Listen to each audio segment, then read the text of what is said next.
संबोधन में, क्योंकि आप एक जनसभा में संबोधित कर रहे थे, उस दौरान आपने ये मुद्दा उठाया था।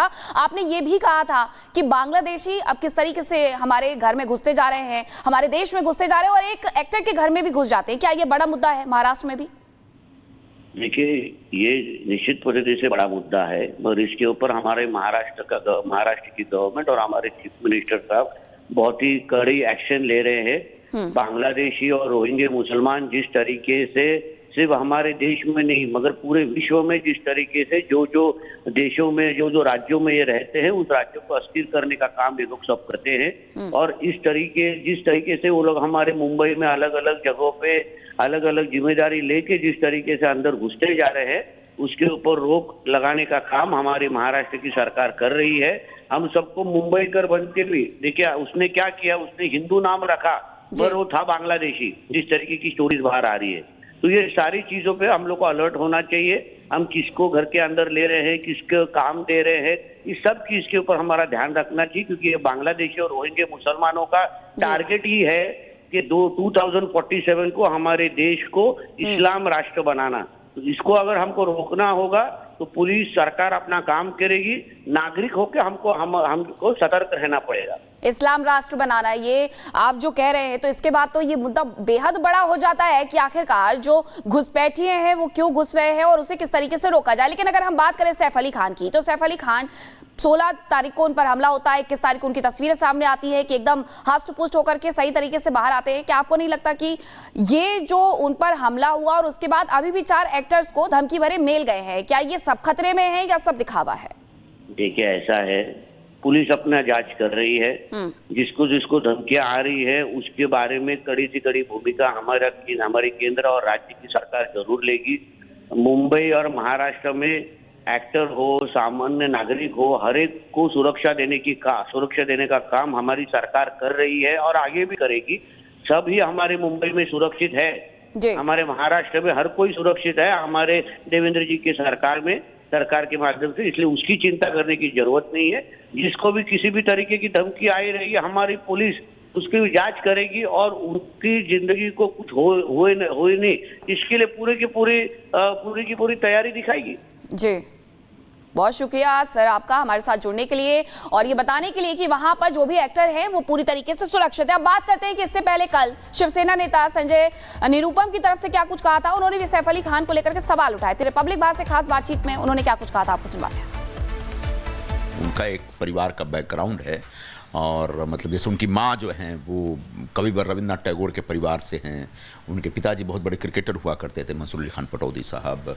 फिर वो जिस परिवार के दामाद है वो इस हिंदी फिल्म इंडस्ट्री का एक बहुत बड़ा परिवार है। तो ऐसे में जब सैफ अली खान के पर हमला हुआ कथित तौर पर, तो कहा गया कि भाई उनके पीठ में 2.5 इंच तक अंदर चाकू घुस गया था और डॉक्टरों ने बताया कि 6 घंटे तक ऑपरेशन चला था। और ऑटो वाले ने बताया कि वो लहूलुहान अवस्था में स्ट्रेचर पे आए थे हॉस्पिटल में। तो ऐसे में हमारे मन में सवाल है कि 16 जनवरी की ये घटना है और उसके बाद 6 घंटे का ऑपरेशन होता है और उसके बाद कोई व्यक्ति 4 दिन के अंदर ऐसा हंसते खेलते उछलते कूदते पहुंच जाता है। क्या यह संभव है?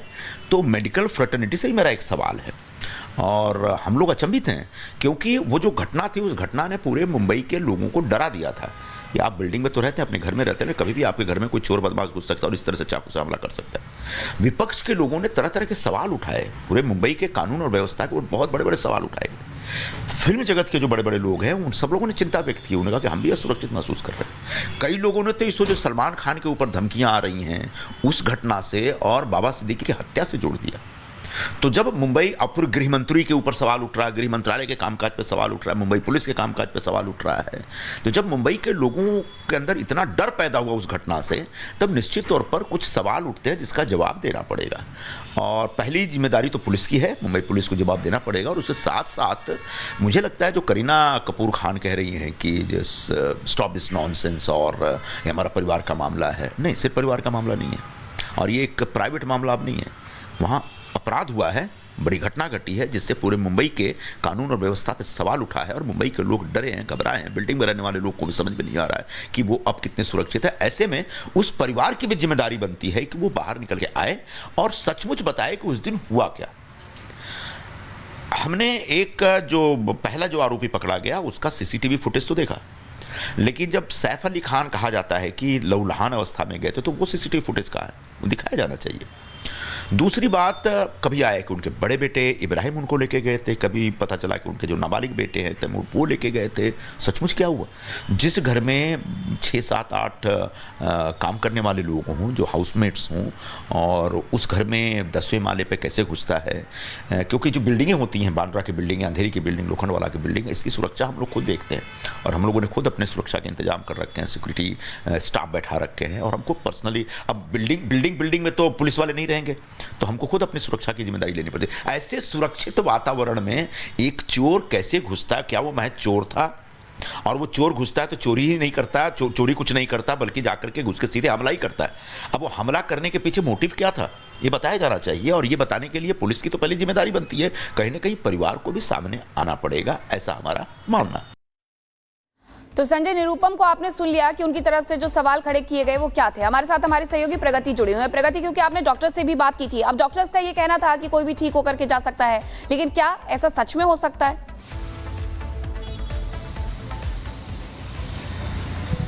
बिल्कुल मीनाक्षी, देखिए सवाल यहाँ पर कई खड़े हो रहे हैं। अब जब डॉक्टर से भी बात करने की कोशिश की जा रही है तो वो भी स्पष्ट तौर पर जानकारी नहीं दे रहे हैं। सबसे बड़ा सवाल यही है, जिस तरीके से चाहे संजय निरुपम की बात करें या फिर नीतीश राणी की, अब ये पर्सनल मामला नहीं रह गया है। पूरा मुंबई सिटी इसमें इन्वॉल्व है, पूरा देश इन्वॉल्व है और सब जवाब जानना चाहते हैं कि आखिर उस दिन हुआ क्या था। करीना कपूर खान की तरफ से कोई स्टेटमेंट सामने नहीं आ रहा, सबको इंतजार है कि सैफ अली खान का स्टेटमेंट कब सामने आएगा। तो वहीं लगातार डॉक्टर्स से भी जब बात करने की कोशिश की जा रही है तो वो भी अब कोई जवाब नहीं दे रहे। जबकि जब सैफ अली खान भर्ती हुए थे तो उनकी तरफ से साफ तौर पर बयान सामने आए थे कि वुंड बहुत बड़ा था, गंभीर चोटें लगी थी और ऐसे में वो बिल्कुल हीरो की तरह अंदर आते हैं। बिल्कुल प्रगति, ये बहुत बड़े सवाल हैं कि आखिरकार उस दिन हुआ क्या था। आप दोनों हमारे साथ बने रहिए, लेकिन अब खबरों में आगे बढ़ेंगे। आपको बताते हैं कि सैफ हमले मामले में जहां हर दिन नए सवाल खड़े हो रहे हैं कि आखिरकार उन पर जो हमला हुआ और उसके बाद उनका ठीक होकर के आ जाना अपने आप में एक मिस्ट्री बन गया है। इसे लेकर के जहां जांच पड़ताल की जा रही है वहीं सवाल भी खूब उठ रहे हैं, क्योंकि अब ये सवाल मुंबई की सुरक्षा व्यवस्था को लेकर के हैं। अभी तक इस पूरे मामले में क्या कुछ हुआ है आपको दिखाते हैं।